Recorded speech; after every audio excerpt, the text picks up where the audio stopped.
ഏവർക്കും അഡ്വോക്ക് ലേണിംഗിലേക്ക് സ്വാഗതം. നമ്മൾ പാർലമെന്റിലെ അധോസഭയായ ലോകസഭയെ കുറിച്ചാണ് പഠിച്ചുകൊണ്ടിരിക്കുന്നത്. നമുക്കത് കണ്ടിന്യൂ ചെയ്യാം. എന്റെ പേര് അശ്വിൻ.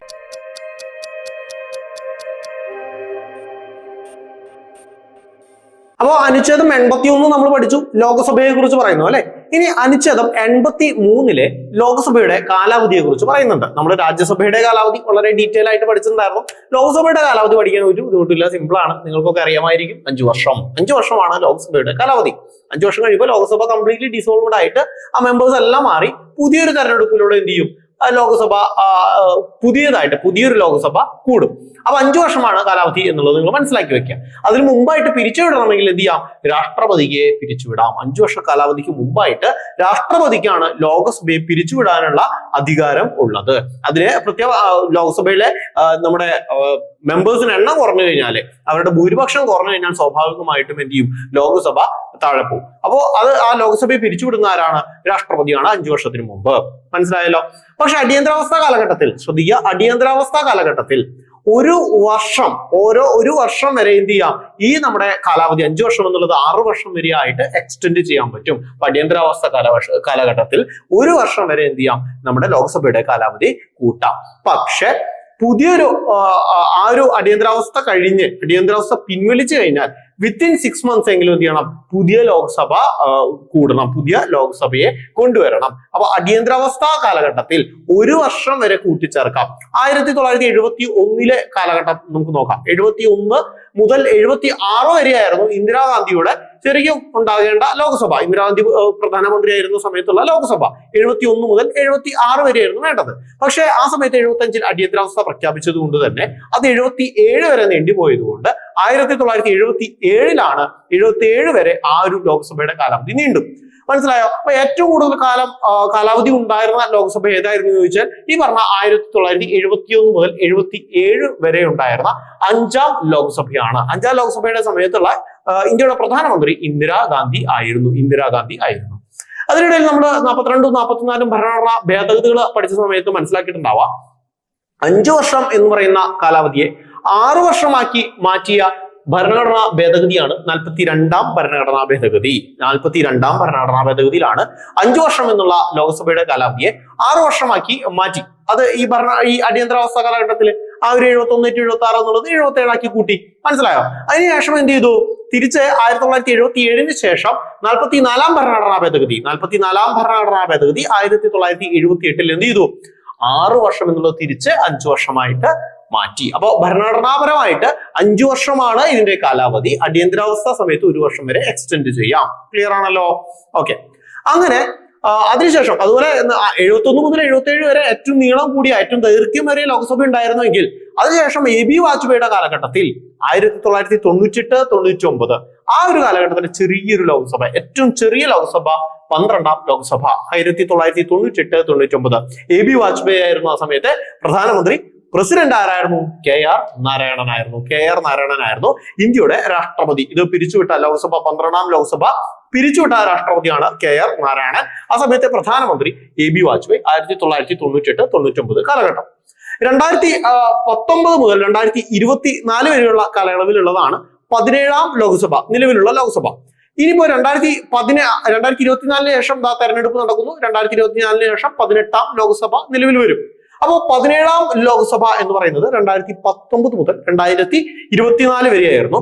ആ ഒരു ലോക്സഭയുടെ പ്രത്യേകത എന്ന് പറയുന്നത് അതുവരെ 17ാം ലോക്സഭാ തെരഞ്ഞെടുപ്പ് വരെ നോക്കുമ്പോൾ ഏറ്റവും കൂടുതൽ വനിതാ പ്രാതിനിധ്യമുള്ള ഒരു ലോക്സഭ എന്ന് പറയുന്നത് ഈ 17ാം ലോക്സഭയായിരുന്നു. ഇതിനുശേഷം കാണുന്നവരുണ്ടായിരിക്കാം ഈ ലോക്സഭ അടുത്തൊരു ലോക്സഭാ തെരഞ്ഞെടുപ്പിന് ശേഷമാണ് ഈ ക്ലാസ് കാണുന്നതെങ്കിൽ ആ ലോക്സഭയുടെ കറണ്ട് അഫയേഴ്സ് ഭാഗങ്ങൾ നിങ്ങൾ കൂട്ടിച്ചേർത്ത് വെച്ച് വേണം ഇത് പഠിക്കാൻ.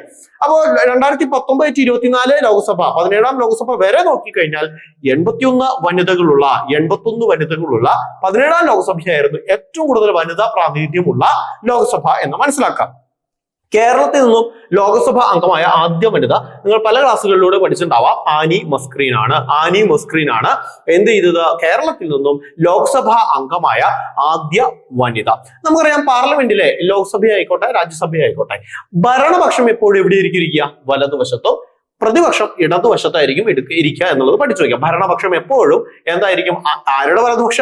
അധ്യക്ഷന്റെ കേട്ടോ. അവിടുത്തെ സ്പീക്കർ ആണെങ്കിൽ സ്പീക്കർ, മറ്റേ രാജ്യസഭയിലെ ചെയർമാൻ ആണെങ്കിൽ ചെയർമാൻ. അവരിയ്ക്കുന്നതിന്റെ വലതുപക്ഷത്ത് ഭരണപക്ഷവും ഇടതുപക്ഷത്ത് ആരായിട്ടും ഇരിക്കുക? നമ്മുടെ പ്രതിപക്ഷമായിരിക്കും ഇരിക്കുക എന്നുള്ളത് മനസ്സിലാക്കി വയ്ക്കുക. ഏറ്റവും വലിയ ലോക്സഭാ മണ്ഡലം ലഡാക്കാണ്. അതായത് ഏരിയ അടിസ്ഥാനത്തിൽ വിസ്തീർണത്തിന്റെ അടിസ്ഥാനത്തിൽ ഏറ്റവും വലിയ ലോക്സഭാ മണ്ഡലം ഏതാണെന്ന് ചോദിച്ചാൽ ലഡാക്കാണ്. ഏറ്റവും ചെറുത് ചാന്ദിനി ചൗക്കാണ്. ഡൽഹിയിലെ ചാന്ദിനി ചൗക്കാണ് ഏറ്റവും ചെറിയ ലോക്സഭാ മണ്ഡലം. വലിയ ലോക്സഭാ മണ്ഡലം ലഡാക്ക്. ഇത് വിസ്തീർണത്തിന്റെ അടിസ്ഥാനത്തിൽ. ഇനി പോപ്പുലേഷന്റെ അടിസ്ഥാനത്തിലാണെങ്കിൽ ഏറ്റവും വലുത്, ഏറ്റവും കൂടുതൽ ജനസംഖ്യയുള്ള അല്ലെങ്കിൽ ഏറ്റവും കൂടുതൽ വോട്ടുകളുള്ള ലോക്സഭാ മണ്ഡലം എന്ന് പറയുന്നത് ആന്ധ്രാപ്രദേശിലെ മൽക്കജ്ഗിരിയാണ്. ഏതാണ്? മൽക്കജ്ഗിരി പഠിച്ചു വയ്ക്കാം. മൽക്കജ്ഗിരിയിലാണ് ഏറ്റവും കൂടുതൽ വോട്ടേഴ്സ് ഉള്ള ലോക്സഭാ മണ്ഡലം. ഏറ്റവും കുറവ് വോട്ടേഴ്സ് ഉള്ള ലോക്സഭാ മണ്ഡലമാണ് നിങ്ങൾക്കറിയാം ലക്ഷദ്വീപാണ്. ലക്ഷദ്വീപിലാണ് ഏറ്റവും കുറവ് വോട്ടർമാരുള്ള ലോക്സഭാ മണ്ഡലം ലക്ഷദ്വീപ്. പഠിച്ചു വയ്ക്കാം. ഇനി എന്താണ് പ്രോട്ടൈം സ്പീക്കർ എന്ന് പറയുന്നത്? പ്രോട്ടൈം സ്പീക്കർ എന്ന് പറഞ്ഞു കഴിഞ്ഞാല് നമ്മുടെ തെരഞ്ഞെടുപ്പ് കഴിഞ്ഞതിന് ശേഷം ആദ്യമായിട്ടുള്ള ആദ്യ സെഷൻ കൂടുകയാണ്. ലോക്സഭാ തെരഞ്ഞെടുപ്പ് കഴിഞ്ഞ് ആദ്യ സെഷൻ കൂടുന്ന സമയത്ത് സ്പീക്കറോ ഡെപ്യൂട്ടി സ്പീക്കറോ ആരും ഉണ്ടാവില്ല. പക്ഷെ രാജ്യസഭയെ സംബന്ധിച്ചിടത്തോളം അങ്ങനെയല്ല. കാരണം എന്താ? രാജ്യസഭ അങ്ങനെ ഒരു തെരഞ്ഞെടുപ്പിനെ നേരിട്ട് മുഴുവൻ ഡിസോൾവഡ് ആയി പുതിയതായിട്ടൊരു സഭ കൂടുന്നില്ല. അതൊരു പെർമനന്റ് സഭയാണ്. അപ്പൊ അവിടെ ഒരു ഇഷ്യൂ ഇല്ല. പക്ഷെ ലോക്സഭയിലെ അത് തെരഞ്ഞെടുപ്പ് കഴിഞ്ഞ് വരുന്ന സമയത്ത് അവിടെ എന്തില്ല? സ്പീക്കറോ ഡെപ്യൂട്ടി സ്പീക്കറോ ഒന്നുമില്ല. അപ്പോൾ താൽക്കാലികമായിട്ട് ഒരാളെ എന്ത് ചെയ്യണം? സ്പീക്കറുടെ ചുമതല വഹിക്കണം. അദ്ദേഹത്തെ വിളിക്കുന്ന പേരാണ് പ്രോട്ടേം സ്പീക്കർ. അപ്പൊ ആ പ്രോട്ടേം സ്പീക്കറെ തീരുമാനിക്കുന്നത് രാഷ്ട്രപതിയാണ്. ആരാണ് പ്രോട്ടേം സ്പീക്കർ ആയിട്ട് പ്രഖ്യാപിക്കേണ്ടത് എന്നുള്ളത് തീരുമാനിക്കുന്ന ആരാണ്? രാഷ്ട്രപതിയാണ് പ്രോട്ടേം സ്പീക്കറെ തീരുമാനിക്കുന്നത്. അപ്പോൾ പ്രോട്ടേം സ്പീക്കർ എന്ത് ചെയ്യുന്നറിയോ? പ്രോട്ടേം സ്പീക്കർ ആണ് അവിടുത്തെ ലോക്സഭാ അംഗങ്ങളുടെ എല്ലാം സത്യപ്രതിജ്ഞ ചെയ്യുന്നത്. ലോക്സഭാ അംഗങ്ങളുടെ സത്യപ്രതിജ്ഞ ചെയ്യുന്നത് ആരാണ്? അത് പ്രോട്ടേം സ്പീക്കറുടെ മുൻപാകെയാണ്. അതിനുശേഷം എന്ത് ചെയ്യുന്നു? ഒരു സ്പീക്കറുടെ തെരഞ്ഞെടുപ്പ് നടത്തുന്നു. സ്പീക്കറുടെ തെരഞ്ഞെടുപ്പ് എന്ന് നടത്തണമെന്ന് തീരുമാനിക്കുന്ന ആരാ? അത് രാഷ്ട്രപതിയാണ്. സ്പീക്കറുടെ തെരഞ്ഞെടുപ്പ് തീയതി തീരുമാനിക്കുന്നത് രാഷ്ട്രപതിയാണ്. തെരഞ്ഞെടുപ്പ് നടത്തുന്നത് പ്രോട്ടേം സ്പീക്കറുടെ അധ്യക്ഷതയിലാണ്. മനസ്സിലായോ? അപ്പൊ പ്രോട്ടേം സ്പീക്കർ എന്നുവരെയാണ് അധികാരത്തിൽ ഉണ്ടാവാന്ന് ചോദിച്ചു കഴിഞ്ഞാൽ പുതിയ സ്പീക്കറെ തെരഞ്ഞെടുക്കുന്നവരെ ആയിരിക്കും പ്രോട്ടേം സ്പീക്കറുടെ അധികാരം ഉണ്ടാവുക. അപ്പൊ ഒരു സ്പീക്കറെ തെരഞ്ഞെടുത്തു കഴിഞ്ഞാൽ ആ സ്പീക്കറുടെ കാലാവധി ഏതുവരെയാന്ന് ചോദിച്ചു കഴിഞ്ഞാൽ കറക്റ്റ് പറഞ്ഞാൽ 5 വർഷമല്ല, 5 വർഷം കാലാവധി അല്ല. കറക്റ്റ് ലോക്സഭ പിരിയുന്നതോടുകൂടി സ്പീക്കറുടെ കാലാവധി തീരുന്നില്ല. സ്പീക്കറുടെ കാലാവധി എപ്പോഴാണ് തീരുന്നത്? പുതിയൊരു ലോക്സഭ രൂപീകരിച്ച് ആ അടുത്ത ഇലക്ഷൻ കഴിഞ്ഞ് അടുത്ത ലോക്സഭ വരുന്നതിന്റെ തൊട്ട് മുമ്പ് വരെ ആരുണ്ടായിരിക്കും? സ്പീക്കറുടെ കാലാവധി ഉണ്ടായിരിക്കും. പക്ഷെ ആ സ്പീക്കറുടെ ലോക്സഭാ അംഗം എന്നുള്ള കാലാവധി ഒക്കെ തീർന്നിട്ടുണ്ടായിരിക്കും. പക്ഷെ സ്പീക്കർ എന്നുള്ള പേരിൽ അറിയപ്പെടുന്നത് ആരായിരിക്കും? ആ തൊട്ടു മുമ്പത്തെ ലോക്സഭയിൽ ആരായിരുന്നു സ്പീക്കർ, അദ്ദേഹം തന്നെയായിരിക്കും അടുത്ത തെരഞ്ഞെടുപ്പ് നടന്ന് പുതിയ ഭരണം ഏൽക്കുന്നത് വരെ അദ്ദേഹമായിരിക്കും സ്പീക്കർ ആയിട്ടിരിക്കുക. പക്ഷെ പുതിയ തെരഞ്ഞെടുപ്പ് വന്ന് പുതിയ ലോക്സഭ ആദ്യ സമ്മേളനം കൂടിയാൽ പഴയ സ്പീക്കർക്ക് ഒരു അധികാരങ്ങളും ഇല്ല. അപ്പൊ പ്രോട്ടൈം സ്പീക്കർ വരും. പ്രോട്ടൈം സ്പീക്കറിലൂടെ പുതിയ സ്പീക്കറെയും ഡെപ്യൂട്ടി സ്പീക്കറെയും തെരഞ്ഞെടുക്കുന്നു. ക്ലിയർ ആണല്ലോ? സ്പീക്കറും ഡെപ്യൂട്ടി സ്പീക്കറും ഒക്കെ എവിടുത്തെ അംഗങ്ങളായിരിക്കും? നമ്മുടെ ലോക്സഭയിലെ അംഗങ്ങളായിരിക്കും. മറ്റു രാജ്യസഭയെ പോലെയല്ല. രാജ്യസഭയിലെ ചെയർമാൻ ഉപരാഷ്ട്രപതിയാണ്. അതുപോലെയല്ല ഇവിടെ സ്പീക്കറും ഡെപ്യൂട്ടി സ്പീക്കറും ഇവിടുത്തെ സഭയിലെ അംഗങ്ങളായിരിക്കും എന്ന് മനസ്സിലാക്കി വെക്കുക. ഓക്കെ. ഈ അനുച്ഛേദം 93 സ്പീക്കറെ കുറിച്ചും ഡെപ്യൂട്ടി സ്പീക്കറെ കുറിച്ചും പറയുന്നത്. ഇന്ത്യൻ ലോക്സഭയിൽ നിയന്ത്രിക്കുന്നതിന് അധ്യക്ഷനായിട്ട് സ്പീക്കറും പിന്നീട് ആ സ്പീക്കർ ഇല്ലാത്ത സമയത്ത് സ്പീക്കറുടെ ചുമതലകൾ വഹിക്കുന്നതിന് വേണ്ടി ഡെപ്യൂട്ടി സ്പീക്കറും ഉണ്ട് എന്ന് പറയുന്നു. രാജ്യസഭയിൽ പറഞ്ഞതുപോലെ തന്നെ സ്പീക്കറുടെ ഡ്യൂട്ടി ഡെപ്യൂട്ടി സ്പീക്കർ ചെയ്യാത്ത സമയങ്ങളിലെല്ലാം, അതായത് സ്പീക്കർ ഉള്ള സമയം, സ്പീക്കർ സഭയിൽ ഉണ്ടെങ്കിൽ ആ ഡെപ്യൂട്ടി സ്പീക്കർ ആരായി? സാധാരണ അവിടുത്തെ ഒരു അംഗം മാത്രം. നമ്മൾ ചെയർമാന്റെ കാര്യം പറഞ്ഞു അല്ലെ? രാജ്യസഭയിലെ ചെയർമാൻ ഉള്ളപ്പോ ഉപാധ്യക്ഷൻ അല്ലെങ്കിൽ വൈസ് ചെയർപേഴ്സൺ എന്ന് പറയുന്നത്, വൈസ് ചെയർമാൻ എന്ന് പറയുന്നത് എന്തായിരിക്കും? അല്ലെങ്കിൽ ഡെപ്യൂട്ടി ചെയർമാൻ എന്ന് പറയുന്നത് ആരായിരിക്കും? അവിടുത്തെ അംഗം, വെറും അംഗം മാത്രമായിട്ടിരിക്കും. ഡെപ്യൂട്ടി ചെയർമാന് വേറെ ഡ്യൂട്ടി ഒന്നുമില്ല. അതുപോലെ തന്നെയാണ് ഡെപ്യൂട്ടി സ്പീക്കറും. സ്പീക്കർ അവിടെ ഉണ്ടെങ്കിൽ ഡെപ്യൂട്ടി സ്പീക്കർ വെറും അംഗമായിട്ട് അവിടെ തുടരാം. ക്ലിയർ ആണല്ലോ? ഓക്കെ. എന്താണ് ഈ സ്പീക്കറെയും അല്ലെങ്കിൽ ഡെപ്യൂട്ടി സ്പീക്കർ ആയിട്ടിരിക്കുമ്പോഴും എന്താണ് അവരുടെ ഏറ്റവും പ്രധാനപ്പെട്ട ഉദ്ദേശ ലക്ഷ്യം എന്ന് പറയുന്നത്? അന്തസ്സും അധികാരവും കാത്തു സൂക്ഷിക്കുക. സഭയുടെ അന്തസ്സും അധികാരവും കാത്തു സൂക്ഷിക്കുന്ന ആരാ? ആ സഭയുടെ സ്പീക്കറാ. രാജ്യസഭയിലാണെങ്കിൽ അത് ചെയ്യുന്നത് ചെയർമാനാണ്. അത്രേ ഉള്ളൂ വ്യത്യാസം. ഓക്കെ. 94 അനുച്ഛേദത്തിൽ പറയുന്നത് സ്പീക്കർ എങ്ങനെയാണ് അത് പോസ്റ്റിൽ നിന്ന് വെക്കേറ്റ് ആവുന്നത്, ആ സ്പീക്കർ അല്ലാതെ ആവുന്നത് എങ്ങനെ? അതായത് ഒന്നിലോ അദ്ദേഹത്തിന്റെ ലോകസഭാ അംഗത്വം ഇല്ലാണ്ടാവുക. ലോകസഭാ അംഗം അല്ലെങ്കിൽ ആൾക്ക് എന്താവാൻ പറ്റില്ല, സ്പീക്കർ ആവാൻ പറ്റില്ല. സോ ലോക്സഭാ അംഗത്വം നഷ്ടപ്പെടുക. അത് പല വിധത്തിലാവാം. ചിലപ്പോൾ ഡിസ്ക്വാളിഫിക്കേഷൻ ആയിരിക്കാം, ഈ പറഞ്ഞ നമ്മുടെ എന്താണ് കുറുമാറ്റ നിരോധന നിയമപ്രകാരമായിരിക്കാം. എങ്ങനെയാണെങ്കിലും ലോകസഭാ അംഗത്വം കയ്യിൽ നിന്ന് പോയി കഴിഞ്ഞാൽ സ്വാഭാവികമായിട്ടും അദ്ദേഹത്തിന്റെ സ്പീക്കർ പദവിയും കൂടി നഷ്ടപ്പെടും. അല്ലെങ്കിൽ എന്ത് ചെയ്യാം, രാജി സമർപ്പിക്കാം. രാജി സമർപ്പിക്കുന്ന ആർക്കാ? ഡെപ്യൂട്ടി സ്പീക്കർക്കാ. സ്പീക്കർ രാജി സമർപ്പിക്കുന്നത് ഡെപ്യൂട്ടി സ്പീക്കർക്കും, ഡെപ്യൂട്ടി സ്പീക്കർ രാജി സമർപ്പിക്കുന്നത് തിരിച്ച് സ്പീക്കർക്കുമായിരിക്കും. മനസ്സിലാക്കി വെക്കുക. Speaker to deputy speaker, deputy speaker to speaker രാജി സമർപ്പണം. അപ്പൊ രണ്ട് വഴിയായി. മൂന്നാമത്തെ വഴി ഓഫ് കോഴ്സ് നിങ്ങൾക്ക് അറിയാം, പ്രമേയം വഴി അല്ലെ. ആ സഭയ്ക്കകത്തുള്ള ഒരു പ്രമേയത്തിലൂടെ എന്ത് ചെയ്യാം, പാസ്സാക്കാം. 14 ദിവസം മുമ്പത്തെ നോട്ടീസ് കൊടുക്കണം. ഓക്കെ, ആ പ്രമേയത്തിലൂടെയും എന്ത് ചെയ്യാം, സ്പീക്കറെ വേണമെങ്കിൽ മാറ്റാം. ഇതുപോലെ തന്നെ ഡെപ്യൂട്ടി സ്പീക്കറും എന്ത് ചെയ്യുന്നത്, ഒഴിവാക്കാനുള്ള കാര്യങ്ങൾ. ഓക്കെ അല്ലെ.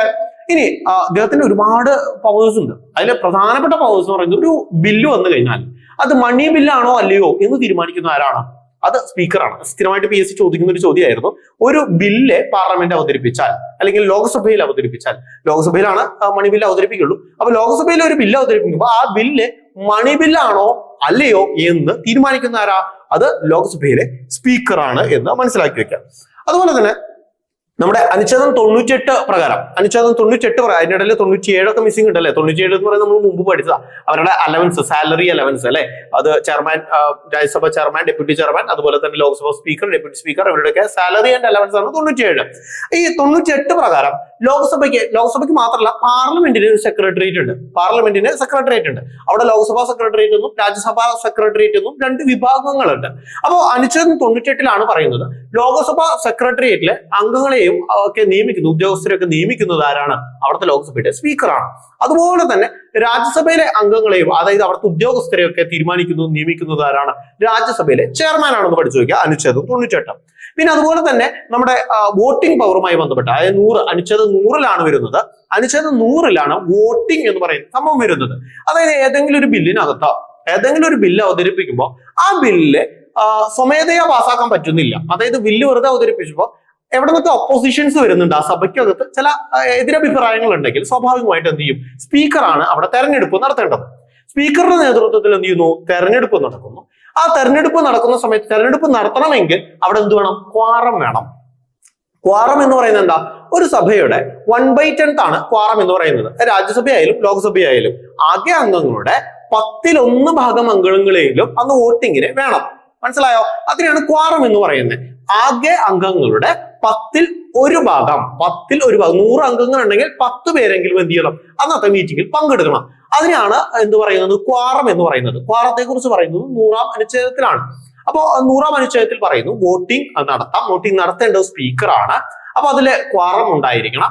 മാത്രമല്ല ഈ വോട്ടിങ്ങിനിടയിലെ ഇരുപക്ഷക്കാർക്കും തുല്യം ഈക്വൽ ആയിട്ട് വന്നു കഴിഞ്ഞാൽ എന്ത് ചെയ്യും?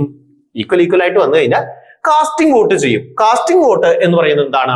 സ്പീക്കറുടെയോ അല്ലെങ്കിൽ ഡെപ്യൂട്ടി സ്പീക്കറുടെ പദവി വഹിക്കുകയാണെങ്കിൽ അദ്ദേഹത്തിന്റെയോ മാത്രം എന്താണ് വോട്ടിനെയാണ് കാസ്റ്റിംഗ് വോട്ട് എന്ന് പറയുന്നത്. അതായത് സാധാരണഗതിയില് ഒരു തെരഞ്ഞെടുപ്പ്, അതായത് ബില്ലും മേലും ഒരു ചർച്ച നടന്ന് അവിടെ ഒരു വോട്ടിംഗ് നടത്തുമ്പോൾ സ്പീക്കർ ഫസ്റ്റ് ടൈം വോട്ട് ചെയ്യില്ല, ബാക്കി അംഗങ്ങൾ മാത്രമേ വോട്ട് ചെയ്യുള്ളൂ. അപ്പോൾ അവിടെ ഈക്വൽ ആവുമ്പോൾ എന്ത് ചെയ്യും? സ്പീക്കർ ഒരു വോട്ട് ചെയ്യും. ആ വോട്ട് ചെയ്യാനുള്ള അധികാരമാണ് സ്പീക്കറുടെ കാസ്റ്റിംഗ് വോട്ട്. അപ്പൊ സ്വാഭാവികമായിട്ടും സ്പീക്കർ വോട്ട് ചെയ്യുന്നത് ആർക്കാണോ അല്ലെങ്കിൽ എന്തിനാണോ, അനുകൂലമായിട്ടോ പ്രതികൂലമായിട്ടോ, അതായിരിക്കും ജയിക്കുക അല്ലെ. സ്പീക്കറുടെ തീരുമാനം അന്തിമം എന്നുള്ള രീതിയിലേക്ക് അത് എത്തും, ഈക്വൽ ആയി കഴിഞ്ഞാൽ അല്ലെ. അപ്പോ ഇനിയിപ്പോ വേറൊരു കാര്യം കൂടി, ഡെപ്യൂട്ടി സ്പീക്കർ ഓൾറെഡി അവിടെ ഇരിക്കുന്ന സമയത്ത് ഡെപ്യൂട്ടി സ്പീക്കർ എന്തായിരിക്കും? സാധാരണ അംഗമാണ് അല്ലെ. അപ്പൊ വോട്ടിങ്ങിലും അദ്ദേഹത്തിന് സാധാരണ അംഗം എന്നുള്ള രീതിയിൽ തന്നെയാണ് വോട്ട് ചെയ്യുന്നത്. സാധാരണ അംഗങ്ങളുടെ വോട്ട് പോലെ തന്നെയാണ് ഡെപ്യൂട്ടി സ്പീക്കറുടെ വോട്ട് കണക്കാക്കപ്പെടുള്ളൂ. പക്ഷെ ഡെപ്യൂട്ടി സ്പീക്കർ ആയിട്ടിരിക്കുമ്പോൾ അദ്ദേഹത്തിനും എന്തുണ്ട്? കാസ്റ്റിംഗ് വോട്ട് എന്നുള്ള പവർ ഉണ്ട്. മനസ്സിലാക്കി വെക്കാം. ഇനി ഇദ്ദേഹത്തിന്റെ വേറെ കുറെ പവറുകളാണ്. ഇന്ത്യൻ പാർലമെന്ററി ഗ്രൂപ്പ്, അതായത് ഇന്ത്യയും മറ്റ് പല രാജ്യങ്ങളുമായിട്ടുള്ള അന്താരാഷ്ട്ര പാർലമെന്റ് ചർച്ചകൾക്കുള്ള ഗ്രൂപ്പാണ് ഇന്ത്യൻ പാർലമെന്ററി ഗ്രൂപ്പ് എന്ന് പറയുന്നത്. അതിന്റെ എക്സ് ഒഫീഷ്യോ ചെയർമാൻ എന്ന് പറയുന്നത് ലോക്സഭാ സ്പീക്കർ ആയിരിക്കും. ഇന്ത്യൻ പാർലമെന്ററി ഗ്രൂപ്പിന്റെ എക്സ് ഒഫീഷ്യോ ചെയർമാൻ ആരായിരിക്കും? നമ്മുടെ സ്പീക്കർ ആയിരിക്കും. അതുപോലെ ബിസിനസ് അഡ്വൈസറി കമ്മിറ്റി, എന്താണ് business advisory committee? Rules committee, general purpose committee പഠിച്ചു നോക്കിയാൽ ബിസിനസ് അഡ്വൈസറി കമ്മിറ്റി. ഏതൊക്കെയാണ്? Business advisory committee, rules committee, general purpose committee. ഈ 3 കമ്മിറ്റികളുടെയും അധ്യക്ഷൻ ആരാണ്? നമ്മുടെ സ്പീക്കറാണ് എന്ന് പഠിച്ചു വെക്കാം. സ്പീക്കർ ഇല്ലാത്തപ്പോ ഡെപ്യൂട്ടി സ്പീക്കർ. ഓക്കെ. അതുപോലെ നമ്മുടെ സിറ്റിങ്ങുകൾ, പലതരം സിറ്റിങ്ങുകൾ ഉണ്ട്, നമ്മുടെ സെഷൻസ് ഉണ്ട് പാർലമെന്റിലെ. അതില് രഹസ്യ സിറ്റിംഗ്. അപ്പോ അവിടുത്തെ നേതാവ്, സഭയിലെ നേതാവ് പറയണം, ലോക്സഭയിലെ നേതാവ് പറയാണ് ഒരു രഹസ്യ സിറ്റിംഗ് കൂടണം എന്ന് പറഞ്ഞാൽ രഹസ്യ സിറ്റിംഗ് കൂടാം. അത് വിളിച്ചു ചേർക്കുന്ന ആരാണ്? അത് സ്പീക്കറാണ്. രഹസ്യ സിറ്റിംഗ് വിളിച്ചു ചേർക്കുന്നത് അല്ലെങ്കിൽ രഹസ്യ സിറ്റിംഗിനകത്ത് അധ്യക്ഷനാവുന്നതെല്ലാം ആരാണ്? സ്പീക്കറാണ്. അതുപോലെ ജോയിന്റ് സിറ്റിംഗ് അനുച്ഛേദം 108 പറയുന്നതാണ്. അനുച്ഛേദം 108 ജോയിന്റ് സിറ്റിംഗിനെ കുറിച്ച് പറയുന്നുണ്ട്. ജോയിന്റ് സിറ്റിംഗ് വിളിച്ചു ചേർക്കുന്ന പ്രസിഡന്റ് ആണ്. പക്ഷേ ജോയിന്റ് സിറ്റിംഗിൽ അധ്യക്ഷത വഹിക്കുന്നത് ആരാ? അത് ലോക്സഭയുടെ സ്പീക്കറാണ്. കാരണം ജോയിന്റ് സിറ്റിംഗ് എന്ന് പറഞ്ഞാൽ എന്താ? ലോക്സഭയും രാജ്യസഭയും കൂട്ടിയിട്ട് ഏതെങ്കിലും ഒരു ബില്ലിൽ ഡിസ്കസ് ചെയ്യുന്നതിന് വേണ്ടി ഒരുമിച്ചിരിക്കുന്നതിനെയാണ് നമ്മൾ ജോയിന്റ് സിറ്റിംഗ് എന്ന് വിളിക്കുന്നത്. ആ ജോയിന്റ് സിറ്റിംഗിൽ അപ്പോ ഒരു സംശയം വരും, രാജ്യസഭയിൽ ചെയർമാനുണ്ട്, ലോക്സഭയുടെ സ്പീക്കറും ഉണ്ട്. അപ്പൊ ഇതിൽ ആരായിരിക്കണം അതിന്റെ അധ്യക്ഷൻ? സോ അത് ലോക്സഭ സ്പീക്കർ ആയിരിക്കും. ജോയിന്റ് സിറ്റിംഗിലെ അധ്യക്ഷൻ എന്ന് പറയുന്നത് ലോക്സഭ സ്പീക്കർ ആയിരിക്കും. ജോയിന്റ് സിറ്റിംഗ് വിളിച്ചു ചേർക്കുന്നത് രാഷ്ട്രപതിയാണ് എന്ന് മനസ്സിലാക്കി വയ്ക്കാം. ഇനി അതുപോലെ തന്നെ ഡെപ്യൂട്ടി സ്പീക്കറിനെ കുറിച്ചും പറയുന്ന അനുച്ഛേദം ഏതാ? സ്പീക്കറിനെ കുറിച്ച് പറയുന്ന 93 എന്ന് പറയുന്ന അനുച്ഛേദത്തിൽ തന്നെയാണ് ഡെപ്യൂട്ടി സ്പീക്കറെ കുറിച്ചും പറയുന്നത്. ആ ഡെപ്യൂട്ടി സ്പീക്കറിന്റെ തെരഞ്ഞെടുപ്പ് തീയതി തീരുമാനിക്കുന്നത് ആരാ? അത് സ്പീക്കറാണ്. സ്പീക്കറുടെ തെരഞ്ഞെടുപ്പ് തീയതി തീരുമാനിക്കുന്നത് ആരാ? അത് രാഷ്ട്രപതിയാണെന്ന് പറഞ്ഞു അല്ലെ. അതിനുശേഷം ഡെപ്യൂട്ടി സ്പീക്കറുടെ തെരഞ്ഞെടുപ്പ് മറ്റൊരു ദിവസമായിരിക്കും. അത് തീരുമാനിക്കുന്നത് ആരാണ്? അത് സ്പീക്കറാണ് തെരഞ്ഞെടുപ്പ് തീയതി തീരുമാനിക്കുന്നത്. എപ്പോഴും നമ്മൾ വിചാരിക്കും ഈ സ്പീക്കറുടെ തൊട്ട് താഴെ ഡെപ്യൂട്ടി സ്പീക്കർ ഇല്ലാത്തപ്പോൾ ഡെപ്യൂട്ടി സ്പീക്കർ അല്ലേ അവിടെ ഇരിക്കേണ്ടത്? അപ്പൊ ഡെപ്യൂട്ടി സ്പീക്കർക്ക് എപ്പോഴും വിധേയത്വം ഉണ്ടാവേണ്ടത് സ്പീക്കറോടല്ലേ എന്നൊരു സംശയം ഉണ്ടാവും. അല്ല, പഠിച്ചു വെക്കുക, അത് സഭയോടാണ്. എപ്പോഴും ഡെപ്യൂട്ടി സ്പീക്കർക്ക് വിധേയത്വമുള്ളത് സഭയോടാണ്. അതുപോലെ തന്നെ ഡെപ്യൂട്ടി ചെയർമാന് വിധേയത്വമുള്ളത് സഭയോടാണ് എന്ന് മനസ്സിലാക്കി വെക്കുക കേട്ടോ. അതുപോലെ തന്നെ പാർലമെന്ററി കമ്മിറ്റികൾ, പലതരം പാർലമെന്ററി കമ്മിറ്റികൾ ഉണ്ട്. അത് നമ്മൾ ഇനി പിന്നീട് പഠിക്കും. ഈ പാർലമെന്ററി കമ്മിറ്റികളില് ഈ ഡെപ്യൂട്ടി സ്പീക്കർ ഒരു അംഗമായി വന്നാൽ, മനസ്സിലായോ, ഒരു അംഗമായിട്ട് അതിൽ ഏതെങ്കിലും ഒരു അംഗം എന്നുള്ള രീതിയിൽ ഈ ഡെപ്യൂട്ടി സ്പീക്കർ വന്നിട്ടുണ്ടെങ്കിൽ സ്വാഭാവികമായിട്ടും ആ വ്യക്തി, ആ ഡെപ്യൂട്ടി സ്പീക്കർ ആയിരിക്കും ആ കമ്മിറ്റിയുടെ തലവൻ. ആ കമ്മിറ്റിയുടെ അധ്യക്ഷനാരായിട്ട് വരും നമ്മുടെ ഡെപ്യൂട്ടി സ്പീക്കർ ആയിട്ട് വരും. അപ്പൊ ഡെപ്യൂട്ടി സ്പീക്കർ ഏതെങ്കിലും പാർലമെന്ററി കമ്മിറ്റിക്കകത്ത് അംഗമായിട്ടുണ്ടെങ്കിൽ ആ പാർലമെന്ററി കമ്മിറ്റിയുടെ അധ്യക്ഷൻ ആരായിരിക്കും? ആ ഡെപ്യൂട്ടി സ്പീക്കർ ആയിരിക്കും. മനസ്സിലാക്കി വെക്കാം. അതുപോലെ തന്നെ നമ്മൾ രാജ്യസഭയിൽ പഠിച്ചു. രാജ്യസഭയിലെ വൈസ് ചെയർമാൻ പാനൽ അല്ലെ, വൈസ് ചെയർപേഴ്സൺ പാനൽ അല്ലെ, രാജ്യസഭ വൈസ് ചെയർപേഴ്സൺ പാനൽ ഉണ്ടെന്ന് പഠിച്ചു. അതുപോലെ ലോക്സഭ ചെയർപേഴ്സൺ പാനലുണ്ട്. ഈ ലോക്സഭ ചെയർപേഴ്സൺ പാനലിലേക്ക് 10 കൂടാത്ത അംഗങ്ങളെ എന്ത് ചെയ്യാം? സ്പീക്കർക്ക് നോമിനേറ്റ് ചെയ്യാം. ആ ലോക്സഭയിലെ അംഗങ്ങൾ എന്തിനു വേണ്ടിയിട്ടാ? ആ ലോക്സഭ അംഗങ്ങളിൽ നിന്ന് ഒരു 10 പേരോ 10 താഴെയോ ആയിട്ടുള്ള ആൾക്കാരെ നോമിനേറ്റ് ചെയ്യുന്ന എന്തിനു വേണ്ടിയിട്ടാ? മറ്റേ രാജ്യസഭയിൽ പറഞ്ഞതുപോലെ തന്നെ സ്പീക്കറോ ഡെപ്യൂട്ടി സ്പീക്കറോ ഇല്ലാത്ത സമയത്ത് എന്ത് ചെയ്യണം? ഒരു അധ്യക്ഷത വഹിക്കേണ്ട ലോക്സഭയുടെ. അതിനു വേണ്ടിയിട്ടാണ് ഈ അംഗങ്ങൾ, ഈ പാനലിൽ നിന്നും ഒരു അംഗമായിരിക്കും എന്ത് ചെയ്യുക? ഇതിലെ സ്പീക്കറോ ഡെപ്യൂട്ടി സ്പീക്കറോ ആയിട്ട് മാറുക. ഇനി ഇവര് ആരുമില്ല, ഈ അംഗങ്ങൾ ആരുമില്ലെങ്കിൽ പാർലമെന്റിലെ മറ്റേതെങ്കിലും അംഗത്തെ രാഷ്ട്രപതിക്ക് തീരുമാനിക്കാം എന്താവാൻ, നമ്മുടെ സഭയുടെ അധ്യക്ഷനായിട്ട് ഇരിക്കാൻ, താൽക്കാലികമായിട്ട് ഇരിക്കാൻ. ഓക്കെ അല്ലേ? ശരി. ഇനി നമ്മുടെ കുറച്ച് ഹിസ്റ്റോറിക്കൽ ഫാക്ടിലേക്ക് കിടക്കുകയാണ്. നമ്മുടെ ലോക്സഭയുടെ ആദ്യത്തെ സ്പീക്കറാണ് GV മൗലങ്കർ. നമ്മൾ മുമ്പ് ക്ലാസ്സുകളിൽ പഠിച്ചിട്ടുണ്ട് അല്ലെ. ലോക്സഭയുടെ ആദ്യത്തെ നമ്മുടെ അധ്യക്ഷൻ അഥവാ സ്പീക്കർ എന്നറിയപ്പെടുന്നത് GV മൗലങ്കർ ആണ്. അദ്ദേഹത്തെയാണ് നമ്മുടെ ലോക്സഭയുടെ പിതാവ് എന്നറിയപ്പെടുന്നത്. ലോക്സഭയുടെ പിതാവ് ആരാണ്? GV മൗലങ്കർ ആണ്. രാജ്യസഭയുടെ പിതാവ് അതുപോലെ തന്നെ രാജ്യസഭയുടെ ആദ്യത്തെ ചെയർമാൻ ആയിട്ടുണ്ടായിരുന്ന ഡോക്ടർ S രാധാകൃഷ്ണനാണ് നമ്മൾ പഠിച്ചു അല്ലെ. ലോക്സഭയുടെ പിതാവ് GV മൗലങ്കർ ആണ്. അദ്ദേഹമാണ് ആദ്യത്തെ നമ്മുടെ സ്പീക്കർ എന്നറിയപ്പെടുന്നത്. അതുപോലെ first deputy speaker MA Iyengar ആണ്. പഠിക്കാൻ എളുപ്പ. മൗലങ്കർ, അയ്യങ്കാർ, അല്ലെ, ഗാർ ഉണ്ട്, ഇവിടെ കൂടി ഗാർ ഉണ്ട്. അപ്പോ ഇവിടെ GV മൗലങ്കർ ഫസ്റ്റത്തെ ആണെങ്കിൽ, ഫസ്റ്റത്തെ സ്പീക്കർ ആണെങ്കിൽ ഫസ്റ്റ് ഡെപ്യൂട്ടി സ്പീക്കർ ആരാണ്? MA അയ്യങ്കാർ ആണ്. ഏറ്റവും കൂടുതൽ കാലം സ്പീക്കർ ആയിരുന്ന വ്യക്തി ബൽറാം ജാക്കർ ആണ്. ബൽറാം ജാക്കർ ആണ് ഏറ്റവും കൂടുതൽ കാലം സ്പീക്കർ ആയിരുന്ന വ്യക്തി. എന്നാൽ ഏറ്റവും കുറവ് കാലോ അതുപോലെ തന്നെ ഒരു പേരാ. കുറവ് കാലം ബലിറാം. ഇത് ബൽറാം, ഇത് ബലിറാം ഭഗത്. മറ്റേത് ബൽറാം ചാക്കർ. കൂടുതൽ കാലം ബൽറാം ചാക്കർ ചാക്കിലിരുന്നു എന്ന് നോക്കിയാൽ മതി. കൂടുതൽ കാലം എന്ത് ചെയ്തു? ചാക്കിലിരുന്നു. കൂടുതൽ കാലം എന്ത് ചെയ്തു? ചാക്കിലിരുന്നു. കുറവ് കാലം ബലിയാടായി എന്നൊക്കെ പറയില്ലേ, വളരെ പെട്ടെന്ന് കഴിഞ്ഞു, അത് കാരണം ബലിയാടായി അല്ലെ. അപ്പോ കുറവ് കാലം ബലിറാം ഭഗത്. ഓക്കെ, ഇനി ആദ്യത്തെ SC വിഭാഗത്തിൽ നിന്നും അല്ലെങ്കിൽ ദളിത് വിഭാഗത്തിൽ നിന്നുള്ള സ്പീക്കർ ആരാണെന്ന് ചോദിച്ചു കഴിഞ്ഞാൽ GMC ബാലയോഗ്യയാണ് ആദ്യത്തെ SC വിഭാഗത്തിൽ നിന്നും അല്ലെങ്കിൽ ദളിത് വിഭാഗത്തിൽ നിന്നുള്ള നമ്മുടെ സ്പീക്കർ എന്ന് പറയുന്നത് GMC ബാലയോഗ്യാണ് എന്ന് പഠിച്ചു വയ്ക്കാം. അതുപോലെ തന്നെ ഒരു പ്രാദേശിക പാർട്ടിയിൽ നിന്നും സ്പീക്കറായ ആദ്യത്തെ വ്യക്തിയാണ്, ഡെപ്യൂട്ടി നമ്മുടെ സ്പീക്കർ ആയിട്ടുള്ള വ്യക്തിയാണ് GMC ബാലയോഗി. നമ്മുടെ തെലുങ്ക് ദേശം പാർട്ടിയിൽ നിന്നുമാണ് GMC ബാലയോഗി സ്പീക്കർ ആവുന്നത്. അപ്പൊ ഒരു പ്രാദേശിക പാർട്ടിയിൽ നിന്നും ആവുന്ന ആദ്യത്തെ വ്യക്തി ആരാണെന്ന് ചോദിച്ചു കഴിഞ്ഞാൽ അത് ആരെയാണ്? GMC ബാലയോഗിയാണ്. അതുപോലെ ആദ്യത്തെ നമ്മുടെ സ്പീക്കർ GV മൗലങ്കാറാണ്. അതുപോലെ രണ്ടാമത്തെ സ്പീക്കർ ആരായിരുന്നു ചോദിച്ചാൽ അത് ഈ MA അയ്യങ്കാറാണ്. ഫസ്റ്റത്തെ ഡെപ്യൂട്ടി സ്പീക്കർ ആയില്ലേ, അദ്ദേഹമാണ് പിന്നീട് എന്തായി മാറിയത്? നമ്മുടെ സ്പീക്കറായി മാറിയത്. അപ്പൊ ആദ്യത്തെ ഡെപ്യൂട്ടി സ്പീക്കർ ആണ് രണ്ടാമത്തെ സ്പീക്കറായി മാറുന്നത്. അപ്പൊ ആദ്യത്തെ സ്പീക്കർ GV മൗലങ്കാർ, രണ്ടാമത്തെ സ്പീക്കർ MA അയ്യങ്കാർ ആണ്. ഈ MA അയ്യങ്കാർ തന്നെയാണ് ആദ്യത്തെ ഡെപ്യൂട്ടി സ്പീക്കറും എന്ന് പഠിച്ചു വയ്ക്കാം. അപ്പൊ GMC ബാലയോഗിയാണ് SC വിഭാഗത്തിൽ നിന്നും അല്ലെങ്കിൽ ദളിത് വിഭാഗത്തിൽ നിന്നും സ്പീക്കറായ ആദ്യത്തെ വ്യക്തി. അങ്ങനെ രണ്ടാമത്തെ വ്യക്തി ആരാണെന്ന് ചോദിച്ചാൽ അത് മീര കുമാർ ആണ്. SC അല്ലെങ്കിൽ ദളിത് വിഭാഗത്തിൽ നിന്നും സ്പീക്കറായ രണ്ടാമത്തെ വ്യക്തി മീര കുമാർ ആണ്. മീര കുമാറിന് അതിനേക്കാൾ പ്രധാനപ്പെട്ട പോയിന്റ് എന്താ? ആദ്യത്തെ വനിതാ സ്പീക്കർ ആരാണെന്ന് ചോദിച്ചാൽ മീര കുമാർ ആണ്. 15ാം ലോകസഭയിലെ മീര കുമാർ എന്തായിരുന്നു? നമ്മുടെ സ്പീക്കർ ആയിരുന്നു. അദ്ദേഹമാണ് ആദ്യത്തെ വനിതാ സ്പീക്കർ. ഇനി രണ്ടാമത്തെ വനിതാ സ്പീക്കറാണ് സുമിത്ര മഹാജൻ. രണ്ടാമത്തെ വനിതാ സ്പീക്കറാണ് സുമിത്ര മഹാജൻ. പഠിച്ചു വെക്കുക, സുമിത്ര മഹാജൻ. ഇനി സ്പീക്കർ ആയതിനു ശേഷം ഇന്ത്യയുടെ രാഷ്ട്രപതി ആയിട്ടുള്ള വ്യക്തിയാണ് നീലം സഞ്ജീവ റെഡ്ഡി. ലോക്സഭയുടെ സ്പീക്കർ ആയതിനു ശേഷം ഇന്ത്യയുടെ രാഷ്ട്രപതിയായ വ്യക്തി ആരാ? അത് നീലം സഞ്ജീവ റെഡ്ഡിയാണ്. അതുപോലെ സുപ്രീം കോടതിയുടെ ജഡ്ജി ആയതിനു ശേഷം സ്പീക്കറായ വ്യക്തിയാണ് KS ഹെഡ്ഗെ. എന്താ പ്രത്യേകത? സുപ്രീം കോടതിയെ ജഡ്ജ് പദവിയിൽ ഇരുന്നതിന് ശേഷം ലോക്സഭയുടെ സ്പീക്കറായ വ്യക്തിയാണ് KS ഹെഡ്ഗെ എന്ന് പഠിച്ചു വെക്കാം. ഇനി 17ാം ലോക്സഭ, ഞാൻ പറഞ്ഞു 2019 മുതൽ 24 വരെയുള്ള 17ാം ലോക്സഭയുടെ സ്പീക്കർ ആരാണെന്ന് ചോദിച്ചാൽ അത് ഓം ബിർളയാണ്. 17ാം ലോക്സഭയുടെ സ്പീക്കർ. ഇതെല്ലാം മാറും, പുതിയ ലോക്സഭ വരുമ്പോൾ നിങ്ങൾ പഠിക്കണം, അപ്ഡേറ്റ് ചെയ്ത് പഠിക്കണം. അതിന്റെ പ്രോട്ടം സ്പീക്കർ, 17ാം ലോക്സഭയുടെ പ്രോട്ടം സ്പീക്കർ ആരായിരുന്നു എന്ന് ചോദിച്ചു കഴിഞ്ഞാല് അത് വീരേന്ദ്രകുമാർ ആയിരുന്നു. വീരേന്ദ്രകുമാർ മലയാളിയായിട്ടുള്ള വീരേന്ദ്രകുമാർ ആയിരുന്നു പ്രോട്ടം സ്പീക്കർ ആയിട്ടുണ്ടായിരുന്നത് എന്ന് മനസ്സിലാക്കി വെക്കാം. അപ്പൊ ഇത്രയാണ് ഇന്നത്തെ ക്ലാസ് നമ്മൾ പഠിക്കുന്നത്.